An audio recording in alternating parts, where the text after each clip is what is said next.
بسم الله الرحمن الرحيم نحمده ونصلي ونسلم على رسوله الكريم وعلى آله الطيبين وأصحابه الطاهرين اما بعد.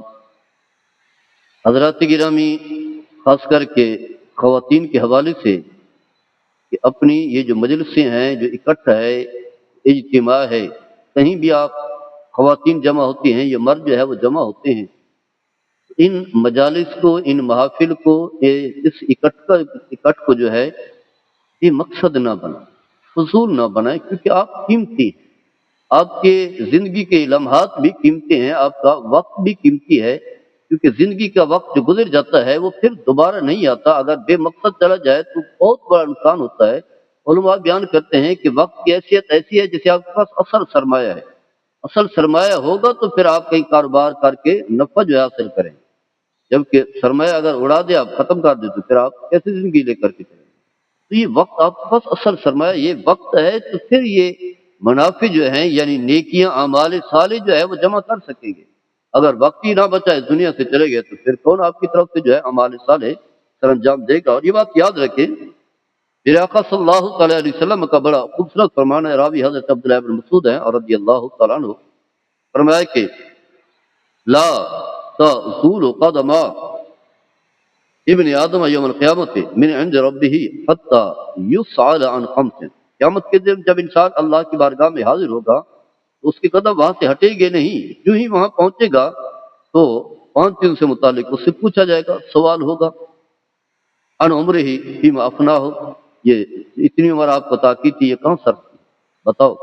وان شبابہ فیما ابلاہ، جوانی جو ہے جو تمہیں ملی تھی، یہ کہاں صرف کی؟ وَمَالِهِ مِنْ أَيْنَ اكْتَسَبَهُ وَفِيمَا أَنْفَقَهُ، مال کہاں سے کمائے اور کہاں کہاں خرچ کیا. وَمَاذَا عَمِلَ فِيمَا عَلِمَ، جو سیکھا تھا وہ عمل کیا ہے کہ نہیں کیا. جامع ترمذی کی حدیث ہے. تو گویا کہ آپ کے یہ سوال ہوگا، اس کی تیاری بھی کر دیں، سوال کے جواب دینے کی بھی آپ اپنے آپ کی جو ہے کوئی فکر کریں. اور پھر حدیث پاک میں آتا ہے، رسول اللہ صلی اللہ علیہ وسلم نے فرمایا احرص علی ما ینفعک واستعن باللہ ولا تعجز. فرمائے کہ ایسے کام کا تمہیں شوق ہو جو تمہیں نفع دے، اور نفع بھی اخروی نفع. یعنی جہاں کہیں آپ بیٹھے ہیں، اللہ کی بات کریں، اللہ کے رسول کی بات کریں، اعمال صالح کی بات کریں، فکر آخرت کی بات کریں، جو ہے برائی سے بچنے کی بات کریں، نیکی کو اپنانے کی بات کریں. یہ چیزیں فرمائے کہ جو چیزیں تمہیں نفع دے ان کی تمہیں زیادہ خواہش ہو، اور اللہ سے مدد مانگے، کمزوری نہ دکھائیں. تو فرمایا کہ جب آپ کہیں بیٹھے ہوئے ہوں تو یوں کہیں، اور رب اغفر لی وتب علی انک انت التواب الرحیم. 100 مرتبہ یہ آپ نے یہ کلمات کہنے ہیں. حضرت عبداللہ ابن عمر رضی اللہ تعالی عنہما فرماتے ہیں کہ ہم جو ہے رسول اللہ صلی اللہ علیہ وسلم کی بارگاہ میں موجود ہو کر کے 100 مرتبہ یہ پڑھا کرتے تھے، اور رب اغفر لی وتب علی انک انت التواب الرحیم. تو ایک مجلس میں اتنی مرتبہ جو آپ بھی پڑھ لیں تاکہ آپ کو جو ہے برکات جو ہیں وہ حاصل ہو سکے.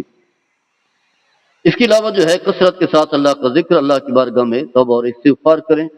یعنی مجلس جو ہے کہیں نہ کہیں نیکی عمل صالح کے ساتھ جڑی ہوئی ہو، ذکر کے ساتھ. یہ نہ ہو کہ فضول باتیں، گانوں کی، میوزک کی، کاروبار کی، جو ہے سیاست کی، فلاں یہ ہو رہا ہے، ان چیزوں کو چھوڑ دیں.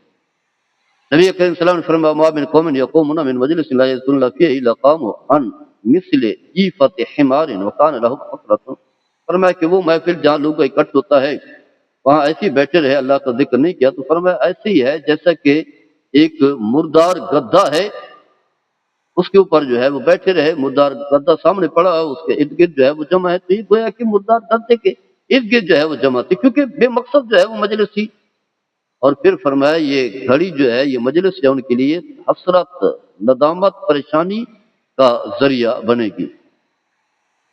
حضرت ابو ہریرہ حدیث کے راوی ہیں، فرماتے ہیں کہ نبی کریم صلی اللہ علیہ وسلم نے فرمایا ما جلس قوم مجلس لم يذكر الله فيه ولم يصلوا على نبيهم الا كان عليهم قرة فان شاء عذبهم ان شاء غفر لهم. فرمایا وہ مجلس کے جہاں اللہ کا ذکر نہ کیا جائے، نبی صلی اللہ علیہ وسلم کی بارگاہ میں درود و سلام نہ پڑھا جائے، تو فرمایا یہ مجلس ان کے لیے جو ہے وبال بنے گی. اگر فرمایا اللہ چاہے تو انہیں عذاب دے، اگر چاہے تو اللہ تعالیٰ معاف فرما دے.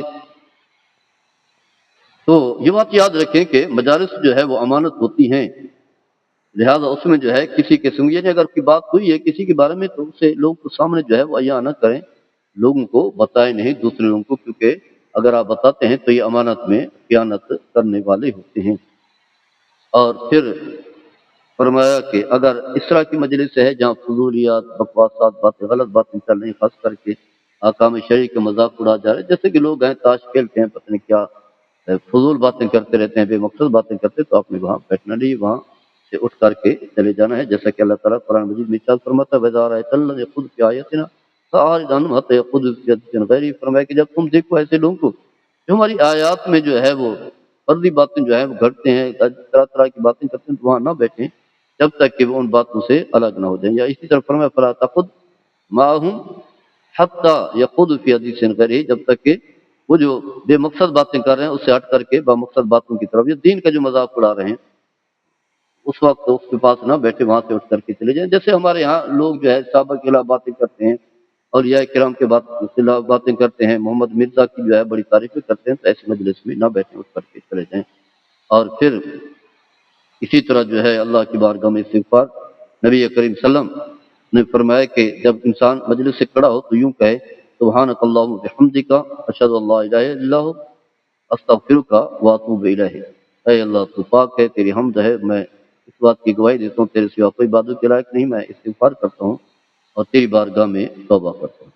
تو جب مجلس میں تو سلام کہیں السلام علیکم رحمۃ اللہ، جب جائیں تو سلام کہیں۔ نبی کے سلام نے فرمایا اذا انتہا احدکم الى المجلس فلیسلم، فرمایا جب کبھی مجلس میں جائے تو سلام کرے، واذا اراد ان یقوم فلیسلم، جب وہاں سے اٹھ کھڑا تو السلام علیکم کہے، فرمایا فلیست الاولی بحق من الاخرۃ، دونوں جو ہے وہ کیا ہے ایک جیسی ہیں۔ تو الغرض بہت ساری چیزیں ہیں جو یہاں بیان کی جا سکتی ہیں، وقت کے دامن کو سامنے رکھتے ہوئے ان چیزوں کا خیال رکھنا ہے تاکہ آپ کی زندگی پاکیزہ ہو، آپ کا عمل جو ہے عظیم ہو، آپ کا ہر لمحہ جو ہے وہ قیمتی ہو، اور اس طرح کی جو اکٹھا ہے مجلسیں ہیں، پتہ چلے کہ ایک مسلمان ہے جو بیٹھا ہوا ہے، مسلمانوں کی صحبتیں ہیں، مسلمانوں کی مجلسیں ہیں۔ اللہ تعالیٰ ہم سب کو عمل کرنے کی کوشش فرمائے۔ وما علیہ الا البلاغ۔